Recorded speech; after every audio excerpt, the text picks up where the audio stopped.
चुनाव गया है बीजेपी अब की बार पार्टी का। बहुत अच्छा चुनाव हुआ है, शांतिपूर्ण ढंग से हुआ है। सबने अपने मत का प्रयोग किया है और जिन्होंने मत का प्रयोग किया है मैं उन सबको बहुत बहुत बधाई भी देता हूँ। और जिन्होंने अपने मत का प्रयोग नहीं किया उनसे निवेदन भी करूँगा कि ये पर्व 5 वर्ष के बाद आता है। 5 वर्ष के बाद जो एक पर्व आता है इसमें ज़रूर अपना वोट का दान ज़रूर करना चाहिए और अपने विचारों की सरकार को चुनने का काम करना चाहिए और लोकतंत्र को मजबूत करना चाहिए। परसेंटेज कम रहा है और जो वोट परसेंटेज कम रही है ये बड़ा चिंता का विषय है, हमारे लिए भी चिंता का विषय है।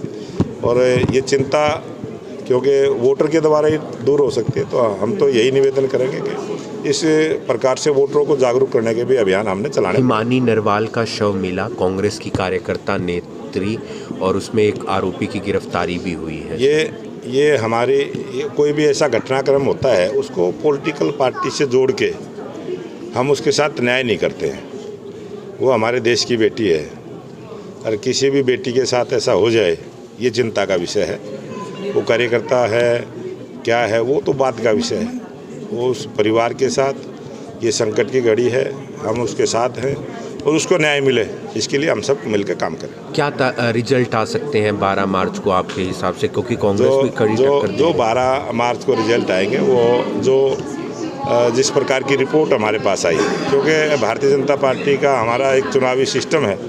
हम जब वोटिंग के बाद अपना अनुमान जो है कार्यकर्ताओं से लेते हैं, जो फीडबैक हमारे पास आई एक तरफा जीत भारतीय जनता पार्टी की और सभी स्थानों पर भारतीय जनता पार्टी जीत के आएगी। और जिस प्रकार से दिल्ली के अंदर कांग्रेस 0 पे आउट हुई है, इस निकाय चुनाव में कांग्रेस से कहीं नहीं है वो 0 पे आउट है। पानीपत में चुनाव है और पानीपत में कोई बड़े नेता ज्वाइन कर सकते हैं बीजेपी?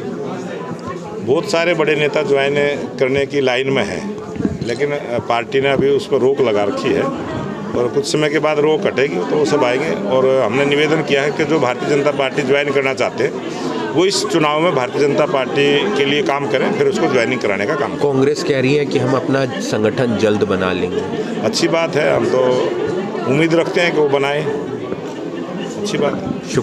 आपने न केवल मुझे ऑब्लाइज किया, न केवल मैं धन्यवादी हूँ, बल्कि जितने भी इस हॉल में राजनीतिक चर्चा करने के लिए आज स्कॉलर्स ने ऑब्लाइज किया, सभी को आपने उपस्थिति यहाँ दर्ज करके सभी को कृतज्ञता मैं आपका एक बढ़ते हुए बहुत आभार व्यक्त करता हूँ कि आप ऐसे ही आगे भी हमारे कार्यक्रमों में शामिल होकर के शोभा बढ़ाएं।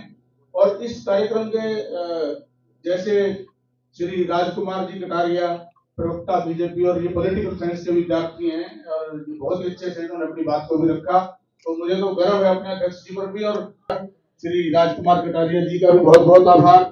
और जो विदेश से हुए हैं, तंजानिया से, अफगानिस्तान से मंचासीन है, उनका आभार व्यक्त करता हूँ। डॉक्टर कुशल पाल जी, डॉक्टर हरपाल जी पहुंचे हैं अभी अभी, पत्रकार केसीआर जी और सारे सभी का बहुत अभिनंदन करते हुए आभार व्यक्त करता हूँ कि आपने भी आप बाहर जाएंगे, भोजन की व्यवस्था है और जो मैं मैडम से रिक्वेस्ट करूंगा कि आगे का कार्यक्रम संचालित करें। अध्यक्ष जी को एक बार हम हमारे बहुत बहुत धन्यवाद। Now it's time to felicitate our esteemed chief guest of the Bharatiya Janata Party Haryana, sir. I request principal, convener, members of DAV College to present a shawl and a memento as a token of appreciation. Sir, your presence here today has elevated this seminar to कार्यक्रम के जैसे श्री राजकुमार जी कटारिया प्रवक्ता BJP और ये political science के विद्यार्थी हैं और ये बहुत ही अच्छे से इन्होंने अपनी बात को भी रखा, तो मुझे तो गर्व है अपने अध्यक्ष जी पर भी और इन पर भी कि ये कहीं है वो जरूर हमारे स्कॉलर्स का, हमारे अतिथियों का, जितने भी गेस्ट हैं उनका मार्गदर्शन करेंगी। आपका एक बार फिर से बहुत बहुत आभार। श्री राजकुमार कटारिया जी का भी बहुत बहुत आभार। अफगानिस्तान से मंचासीन है, उनका आभार व्यक्त करता हूँ।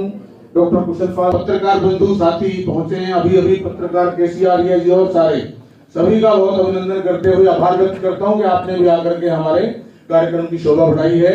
इसके बाद भोजन के लिए आप बाहर जाएंगे, भोजन की व्यवस्था है और जो भी आगे का कार्यक्रम है मैं मैडम से